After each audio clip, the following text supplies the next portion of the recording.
So we're going live. If you're joining us here, today we're going to be talking about keeping a face mask on your child. And if your child is, on the spectrum, speech delayed in any way, it's going to be difficult for it's going to be difficult to keep it on. And I've asked you on Facebook, on Instagram. I'm actually doing it on Instagram as well here, but if you're watching this on Facebook, that's great because we have a Facebook group that I usually do live on, and it's easier for me to tell you on the Facebook group. It's much easier. So if you're on Instagram, give me a DM. I'll send you the link to the Facebook group. Although Facebook's a little more old-fashioned, but it works. Okay. So first of all, the first question I want to ask you or you guys is that can you put the mask on, or is it a question of keeping it on?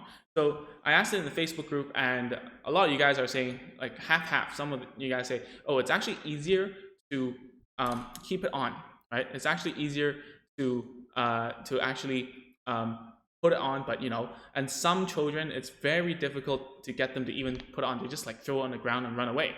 So first of all, that's what I wanted to ask you. Okay, so let's talk about the easy stuff first. Let's talk about keeping it on. Keeping on is easy.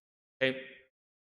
So the reason why I want to do this is because I'm actually gonna do this whole thing with my client, and this is a client that I've helped with like cutting his hair and whatnot. Hi Wilbert, how are you? Right. So whilst keeping it on is much easier, right? So you have to think about why he or she cannot keep the mask on. So the number one reason is always that, is it too hot? It's something you have to ask yourself. Is it too stuffy, meaning they cannot breathe? Are they not used to it yet? Is it too itchy, right? So usually it's just these few reasons for anything that, kids don't like touching or feeling or putting on or whatever. Okay, I had a client that, I had to teach him how to, use a razor to his head. So it's around the same stuff, right? It's intrusive. It's not that comfortable. That's why people don't like it, right? That's why your child doesn't like it, in fact. So for too hot, there are some things I want you to try. Hello, I want you guys to try. So I see more and more people joining us here. That's very nice. So if it's too hot, then you have to think about, okay, when does your child take off the mask? So if it's too hot, then you have to create breaks in between and make sure that you wipe out the sweat every, 5 minutes or something. So you have to test what's the limit of how long your child can actually keep the face mask on. And I realized that, some of my clients, actually I should call them my students, right?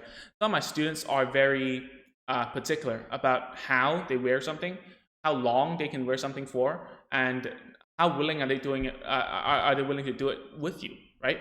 So if it's too hot, then remember to wipe off the sweat every 5 minutes or something to make sure that they don't take it off because it's too hot.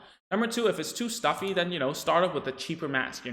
Right now, if you're in Indonesia, it's very easy to buy some mask that is super thin. The really cheap ones with like one ply, one layer of stuff. Just go for it. Buy that one first as like a decreasing step, as a way to make it easier for a child to actually like it, right? And then slowly increase into like a thicker one. All right. This works, right? This works. And the reason why I say this is because that's exactly how I helped a student before with wearing socks. Start off with thin socks. That's what I told the mom to do. And after like 2 weeks, he could go on with regular ones. And then if they're not used to it, you're not used to having a mask on, right? So what do? Well, I'm going to tell you a method we'll be talking about in a bit. And it works like wonders because, it's just a very systematic way to do something. Okay, it works with adults, works with children, and why I say adults because I've got a student who's a mature student, right? And we've been using it to decrease some of the sensitivity issues that she has about toilets. Okay, we'll talk about that in another video if you're interested. But if your child isn't used to it, it's not within their routine, then you have to be able to systematically make it easier for them. Okay. All right. So if it's too itchy, right? If it's too itchy for a child, then you might need to put a cloth under the mouth, right? Under the face mask. Sorry, under the face mask. And what kind of cloth? You mean like something that's really like breathable, something that's very soft, so that you eliminate all these possibilities. All right, eliminate all these possibilities. Okay, and once you do that, it's much easier. It sets your child up to succeed, not fail. Okay, every time when we put it on, we like strangle the kid or something. Like hold them down. The dad holds the kid down, and the mom tries to like loop around the ear. I've seen it a few times in the supermarket. It's a disaster. Don't try to do that, because your child's gonna kick you, right? If they're older than like 4, they're probably stronger than you think he is. Okay, so be careful. All right, set it up so that set it up so that they succeed. Okay, and don't try to do these things outside in the public before you try it out at home. Okay, you have to be able to get your child to be wearing a face mask and watching a TV with you, like for an extended period of time. Okay, all right. Yep. So Nikki asked, can you give tips for introducing it for the very first time? That's a great thing. I was about to go into it because I just wanted to make sure that the people who are watching this, who start from having they cannot keep it on, so that they know what to do first. So introducing a face mask is very similar to introducing anything to a child. Okay, so I've written some notes here. Let me take a look. Right, so you need to think about, the first thing you need to think about is your child already scared of it? Okay, that's the worst thing that could happen. All right, I have a student who I want to teach them to be not scared of scissors and razors, so that he can get his hair cut, because now we're in quarantine, you can't go to the barber shop. Okay, so is your child already scared of it? If not, then great. But if he is already, or she is, be careful not to make your child scared of it. And this is where, the bad experience of you trying to force your child into, getting it on. So you have to be very mindful of it. All right. So how do you introduce a face mask for the very first time? Okay. You have to remember, if your child is somewhat of speech and language delayed, a lot of the things that you say, they won't understand. For instance, they won't understand that, not right now, everyone's wearing a mask, that's why you have to wear. It doesn't work like that. Children don't wear shoes at all, and they run around on the street because they don't like the sensation. And it's the same with face masks, right? So there's no need to reason. No need to reason with your child. You don't need to say, like, in a long sentence, say, like, oh, Steven, look, right now everyone's wearing a face mask. If you don't wear it, you'll get sick. When you're sick, that's bad, then you can't go to school. You don't need to say that stuff, all right? When you're introducing something to a kid, you just need to make sure that they're not scared of it. And how do you do that? Well, first of all, you have to make sure it's in a task situation. So you always want to control the variables, because once they're anxious about the situation, all right, once they're anxious and they're scared of something on the face, that's might be a little bit too sensitive for them. And for Vonnie here, I see Vonnie's online. Vonnie, especially for a kid, if your child doesn't like you touching their face, then there's a high probability that if you put a face mask on them, that's going to be a huge problem. Okay, so be careful. All right, so let's talk about the specifics. All right, this kind of training, or shall we say in a more technical term, is called desensitization, right? How do we do it? First of all, you have to put the face mask on the table and make sure that they can see it. They can see there's no threat. You're not trying to put it on, right? And you want to slowly increase distance between them and the face mask. Okay, and what I mean by that, put it on the table and play with it like a toy. Okay, play with it like a toy. I'm sure that you had like some, if you watch reality TV show before, right? Someone's scared of like snakes. They try to like make them play with like snake toys and whatnot. So this is kind of like that, but obviously it's not something too psychological for them if they're not scared of it. So basically just tell them there's no threat for it. Play with it, throw it around, let them like put it on a doll on the face. If you have multiple dolls, great, put it all around, let them put it on you, and then do some funny things with it. Maybe blow inside with the face mask on and go like that. Do some funny things with it, right? And once you get past that phase, when they are able to, play with it, put it on their face, whatnot, the next step is to like have it as a task to put it on, right? And this is where Vonnie's gonna be like, oh man, this stuff again, because I've been talking to her about teaching her child as well. And the real thing you have to do now is to find a reward that your child likes, right? So it might be biscuits, it might be whatever, it might be like screen time on the phone. But if you don't have a reward, they don't understand why they have to listen to you, right? There's no reason why they should put a face mask on because they don't understand the reasons behind it. So what you should do now is to take that thing out, take that reward out, and then sit them down and tell them to touch it, right? Touch it, put it up their hand like this. After you get here, when they get like physically uncomfortable, you say, oh, good job, and then give them a reward, okay? This is super systematic. I know it's very robotic, but if you do it, I'm sure if you systematically increase it like that, because I've done it a few times already, right, in my career about different objects and things, that they will be more accepting of the object. And for now, it's going to be a face mask. Okay. So if you have any questions right now, you can ask me. I'm looking at the comments section, and whilst you're doing that with the face mask, you have to keep in mind that the reward needs to be in small chunks. Okay, you cannot give like a whole chocolate bar because they're gonna eat it for like 30 minutes. They've got a small mouth. They've got a small stomach. We're talking about kids here. Okay, so what you need to do is to chop up the chocolate, chop up the biscuits into small pieces. And if you're using a phone, using like an iPad, then you need to get the phone back in like 5 seconds or 10 seconds. Okay, and if you cannot do that, then just stick with food, because why food is nice for therapy in the beginning. Okay, I'm not talking about when they're like 20 something or something.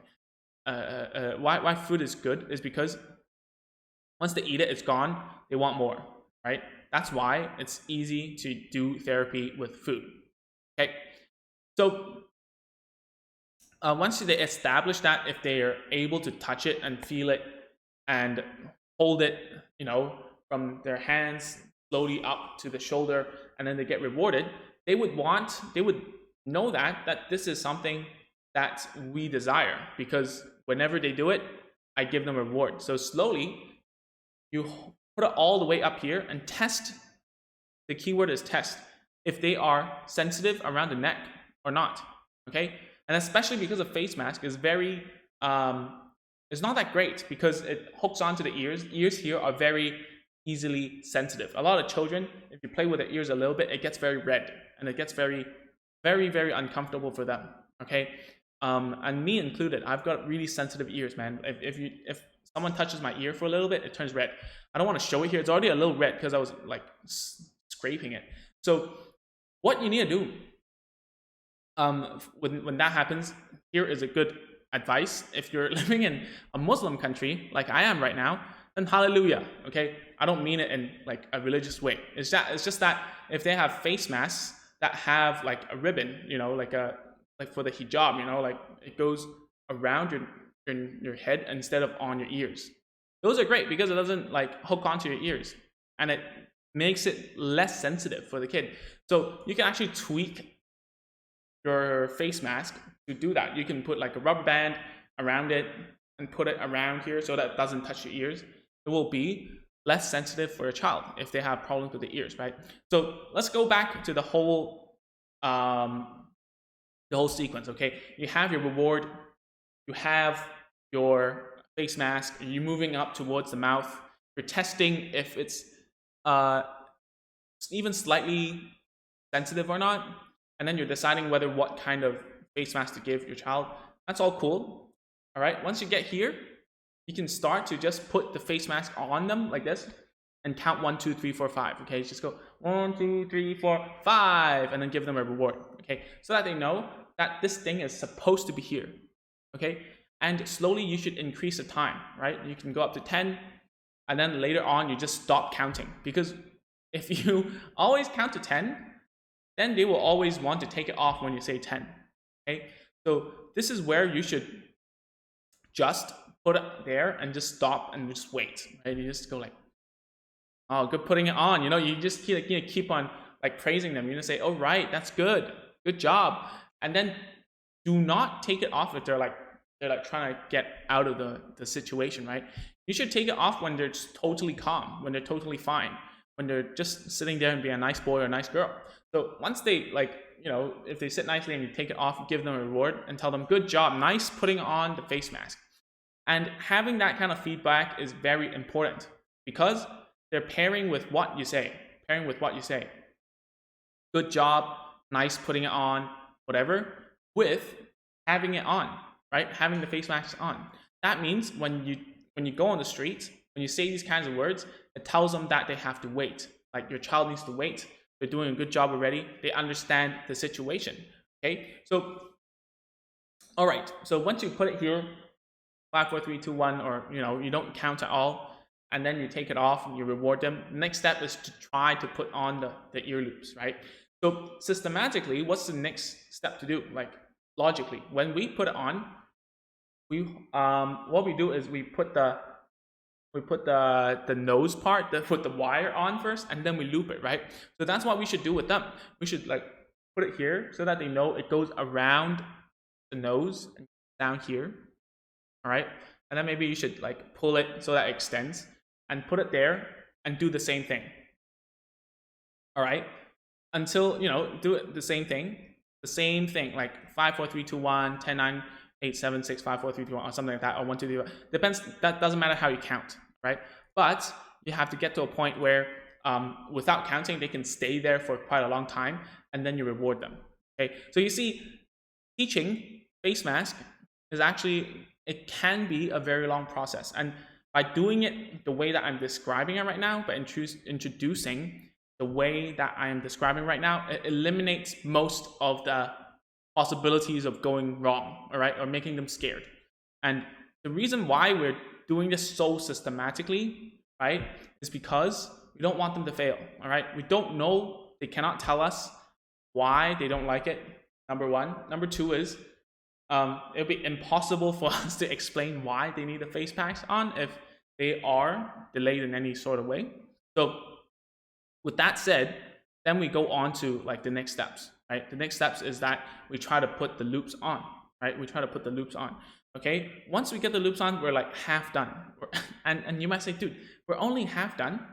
And yes, we are only half done. And the reason why I say this is because now it's about getting them to do everything around the house with their face mask on. There's no point of them sitting down on a chair, like being rewarded all the time and keeping a face mask on. Your child would think that all they have to do is to like wear a face mask indoors while sitting down. That's the wrong objective. The objective is to get them outdoors, put the face mask on, and have it kept on, right?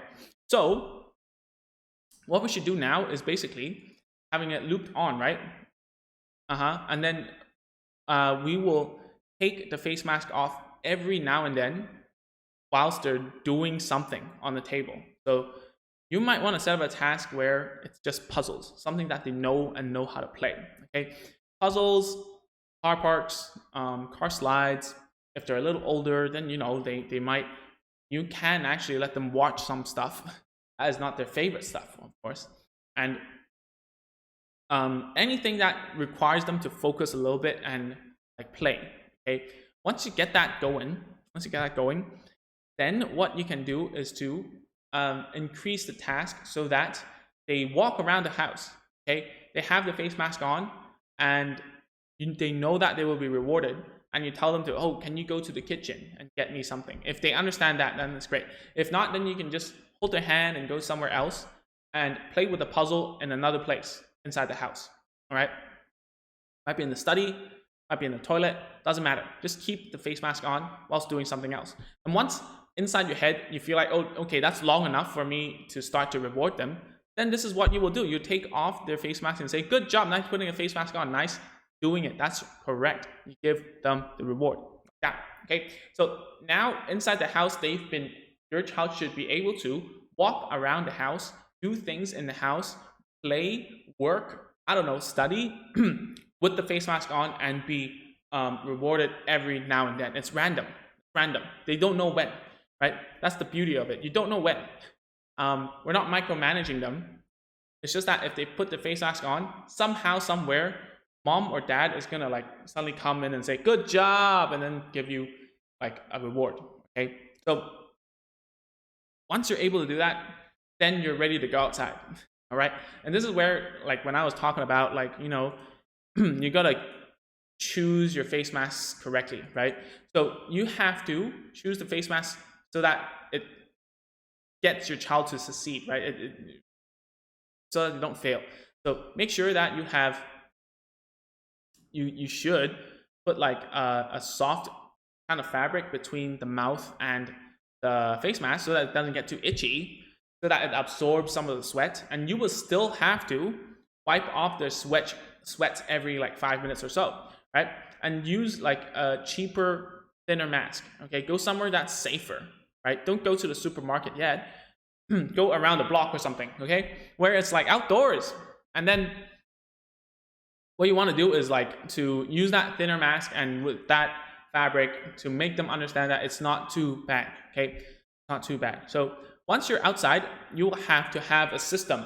Okay, you have set up rules so that your child knows what to do.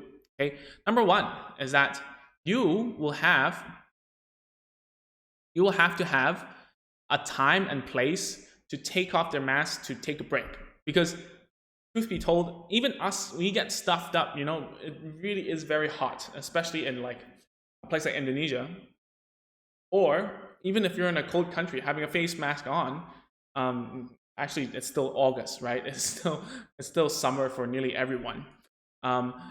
It does get very hot, so you have to have a system. You have to tell your child that there are certain checkpoints where they can take off their mask. For instance, if you think it's safe inside of a singular like toilet cubicle thing that has no one else inside, you can take it off and let them breathe and wipe off the sweat and breathe a little bit more. Okay, or every time they go inside the car, they can actually take it off, right? They need to have checkpoints, or else they're gonna not like that experience. Okay, even for us, you see everyone on the streets, right? They keep on like putting it down a little bit, like whatever. When they talk, they put it down to talk. That's besides the point. No one should ever do that. You should only take off the mask if there's no one around and it's safe. So you should teach your child the same, right? Have some systems around the situation. How long, right? How long do you need to get to the checkpoint? If you can, then, you know, do it as often as you can in the beginning and then slowly fade it out, right? Another method is to use a timer. Let them know that, okay, in 15 minutes, we're going to take it off. Meaning you're for sure that you can get your stuff done in 15 minutes and get back in the car, right? So let them know that there is a time limit to their suffering, because it is suffering. Putting them in a mask that they're not used to, they don't know why, it's going to be like a torment for them. So be careful, right? Let them know when the stuff ends, all right? When they can take a rest, right? Okay, so once you're at that point, you can reward good behaviors and also give chances. And what I mean by that is that we're talking about already your child is out with the face mask and they're walking around nicely. They're not taking it off that often. So you would give some chances, right? So for children who are of higher language abilities, who understand a little bit more, you can do that. You can say that every time they nearly touch their face mask or nearly take it off, what you can do then is to reward them and say, hey, nice, I saw that you were about to take it off, but you didn't do it.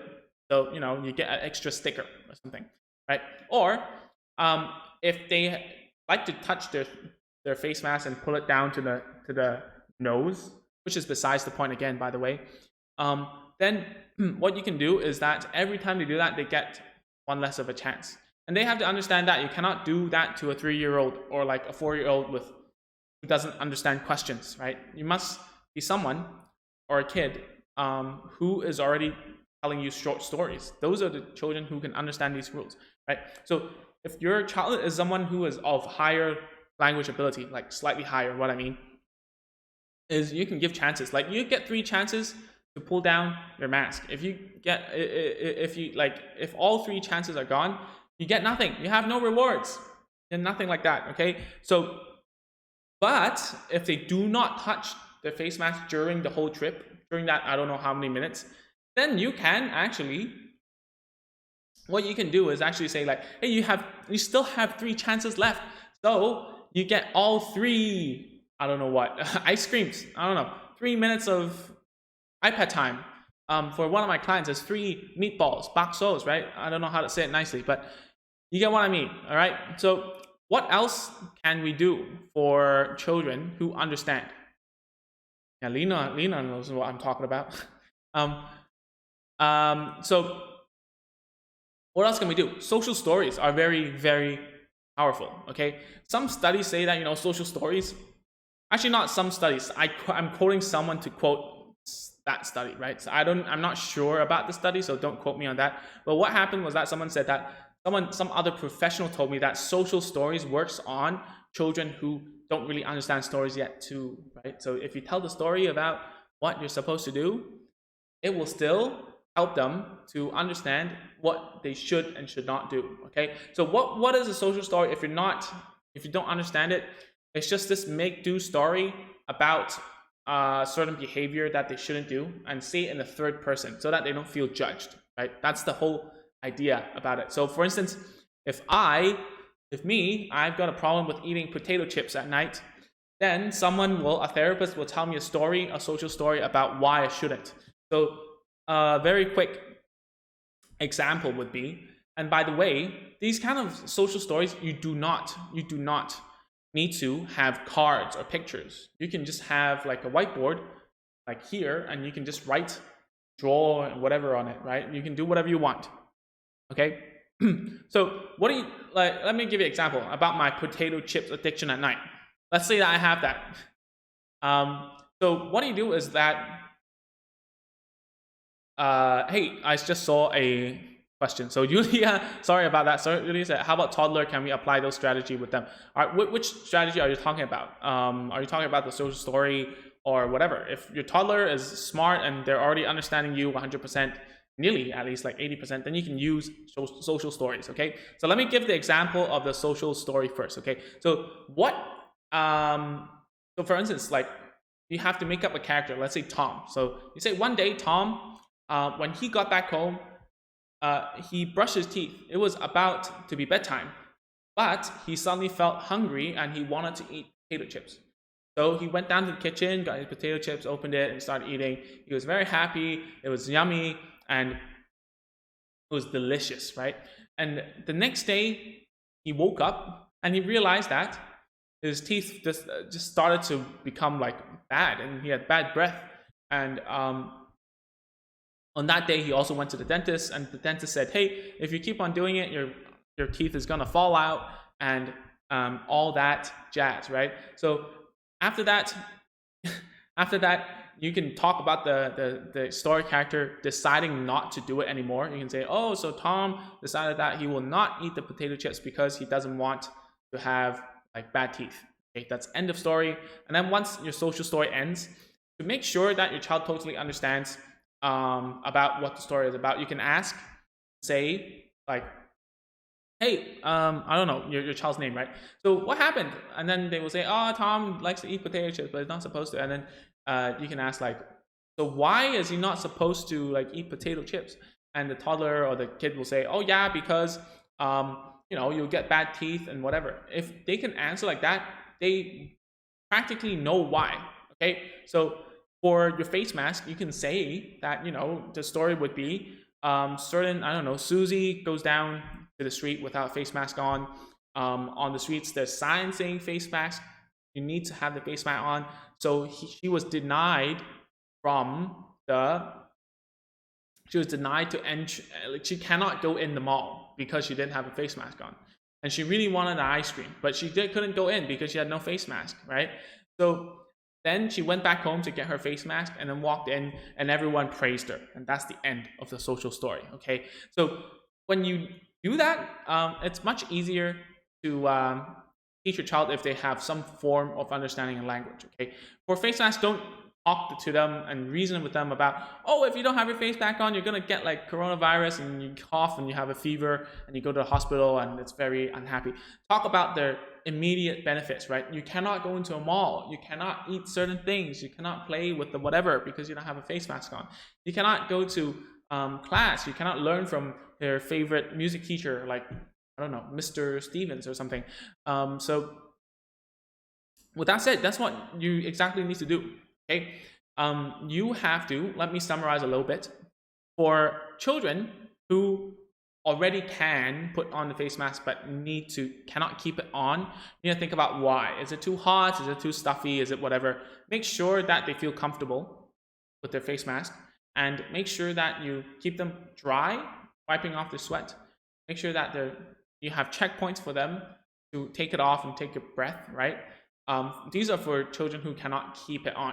For children who cannot even put it on, then what you need to do then is to actually systematically teach them how to touch it, feel it, play with it, put it on dolls, put it on everyone, put it on your grandma, grandpa, yourself, whoever. Just go up and put it on, and everyone's like, yeah, face mask, right?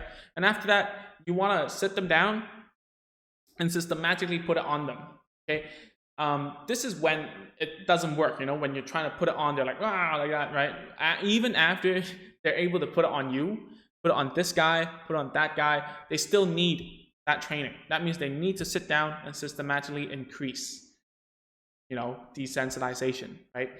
So start off with the hand, let them touch it, go up here. And by the way, all this training, you need to reward, okay? You need to reward with the best stuff, because if you don't give a salary, they're not going to work, right? Same with an employee. Think about it in that way. There's no benefit for them. There's actually no benefit if they don't understand why they need to put it on, which like 80% of kids don't understand anyways. So don't even talk about kids, adults as well, right? So like you go up around here. Don't put the loops on, just put it on here, like hold it to the mouth and just wait, right? You wait for a bit, and then once it's okay, you reward them. Okay, the duration, increase it slowly. It might be 1 second in the beginning. It might be just like, oh, good job, here you go, that. Or it might be like 5 seconds in your head, or you could count it out. But be careful that you don't count it out every time, or else he or she will be very mad that if you don't count, it means it's there forever. You get what I mean, right? Especially if they're very rigid, right? So at the end of the day, you want to start like increasing the difficulty by putting it all the way, covering your mouth, looping it. If they're very sensitive at the ears, use a rubber band and make it so that how the aunties do it as well, right? Like they put a rubber band and they just tie a knot and make it so that it doesn't touch the ears, right? So that's one method. The other method is that if you are living in a country in like Indonesia or a Muslim country, they have one for females who wear a hijab, right? That is like a whole line that doesn't touch your ears. Those are great. I use it sometimes. I like it because it's comfortable. At least a little more comfortable than the ear loop ones. Because if you wear glasses already, it really doesn't help. It gets very annoying. Okay, so try that. If they can do that, then slowly you keep it on, and then you keep on rewarding, of course. And then you need to ask them to do things not only on the table, but around the house, okay? Engage them with different activities. Make them do puzzles. Make them play with toys. Make them like watch something. Make them do like homework, whatever. And then once they realize that they can do stuff whilst having a mask on, then great. You can start slowly asking them to go outside, right? And choose somewhere that you can feel safe, right? Maybe just around the block, around the garden, whatever, they still have their face mask on. Have your rewards close to you, all right?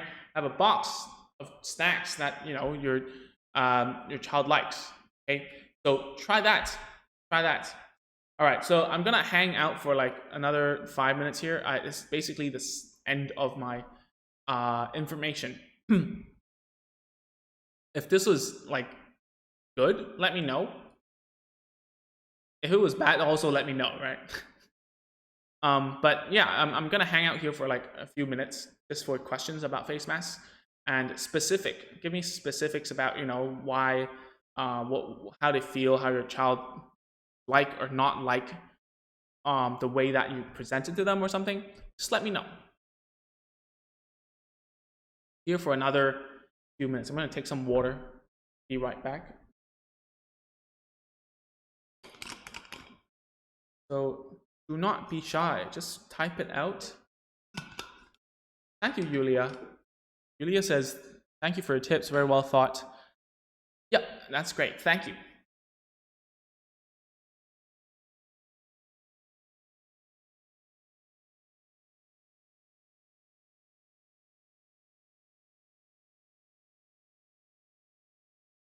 This is a little slow, right?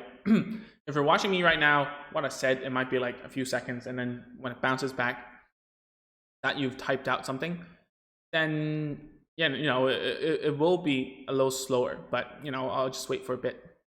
Okay, here we go. Yeah, so Lakeisha, sorry, I'm very like, please let me know if I got your, if I butchered your name. Just tell me how I'm supposed to say it. So Lakeisha says, my son doesn't like doesn't like things touching his face. So I think gradual method will help. Yes, it will. So you have to be careful though, Lakeisha. If he doesn't like things, right? Then you have to be starting with your hands first. All right. Starting with your hands first. So what I mean by that is, if your child, even your kid, right, your boy, doesn't even like your hands touching his face, then he is rather sensitive around his face. Like, you have to start off with something easier. Okay, it might be like your hands first. You like rub it around. Yeah. There are some tools you can buy on the internet which are just for this thing. It's called a sensory beanbag for face. So I don't know how to I'm a new guy towards like doing Facebook Lives on the computer, so I don't know how to show it to you. But it's called a sensory beanbag for the face. So let me reply to you here. Sensory. You like rub it around? Oh man. Let me sensory. Oopsies. Right? You can buy on Amazon because I know you're from the US, right? It's like a little kidney. It looks like a kidney. That's a beanbag. So those are nice. And then slowly you can put the face mask around that beanbag. That will help them relate, right? And it's much easier for them to accept it because they already accepted the beanbag, or they have already accepted your hands, right? So your child must have already accepted something on their face. So if they hate anything on their face, don't try the face mask. You need to establish something that's more welcome. Okay, so tell me, yeah, like you should, yeah, do look for that. It is good. I've a lot of occupational therapists actually use it a lot for sensitive face. And if your child, anyone who's watching this, if your child is sensitive at the face, I think this is a good thing to use, right? Because that's what I was recommended, and I use it too, right? As a matter of fact is, if I cannot touch the face and they have speech errors, it'll be very difficult to treat those speech errors because I cannot go there. So sensory on the face is very important for me as well. All right. Let me know if you guys have more questions.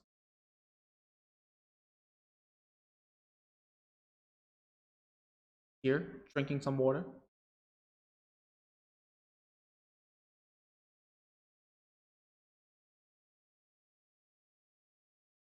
Whilst we're waiting, I'm just gonna tell you some of the potential like problems you're gonna get into. The first thing is getting the timing correct, right? So what I mean by timing is there are times where, you know, when you're counting down in your head and then your child gets angry because they're like, hey, I thought the last time we were only doing like 1 or 2 seconds. How come now it's so long?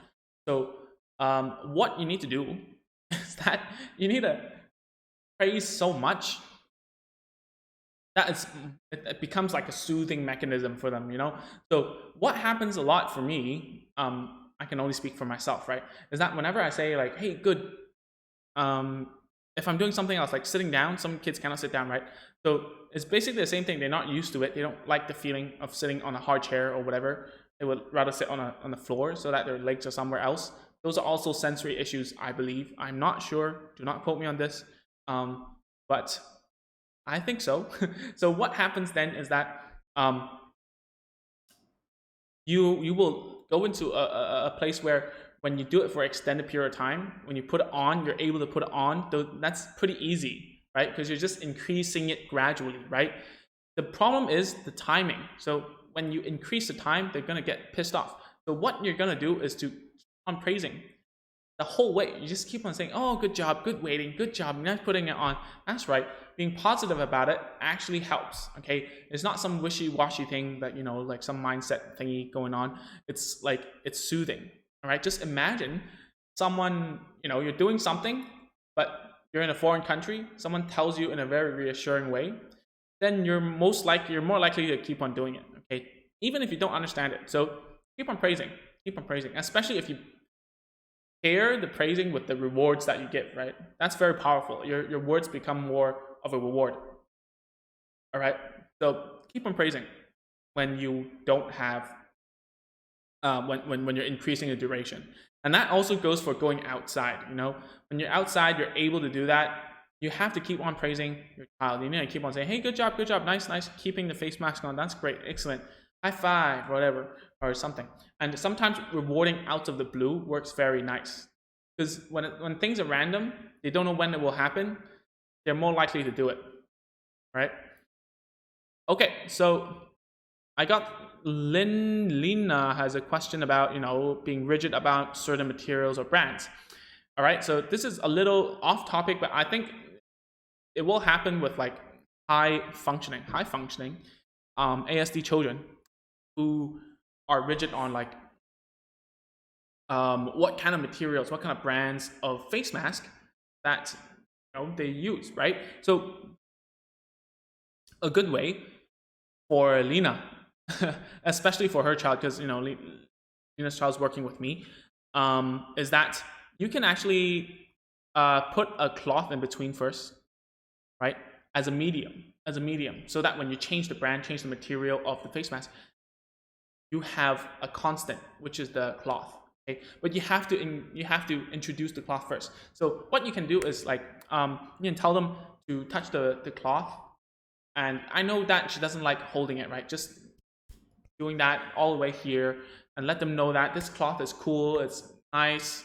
Let her know that, you know, you can put it around here, and then after that, tell her to put a little bit, like a small cloth in between the face mask, see if she's okay with that, and then a big face mask. And then after that, tell her that, okay, we're gonna change face mask with the cloth constant. So what we're actually doing, we're making her rigid about the face cloth, you know, the cloth in between the face mask, so that we can change the brand and the material of the face mask. That's what I'm thinking about when you ask me this, particular to your child. But anyone other than that, hi Agnes, how are you? Anyone other than that, if they're rigid for certain materials and brands, I would say that just don't let them know about it. That's preventing is always the best way to do it, right? If they already are, then, you know, tell them a social story, like I've talked about just now. You can rewind back. And lastly, what you can do is that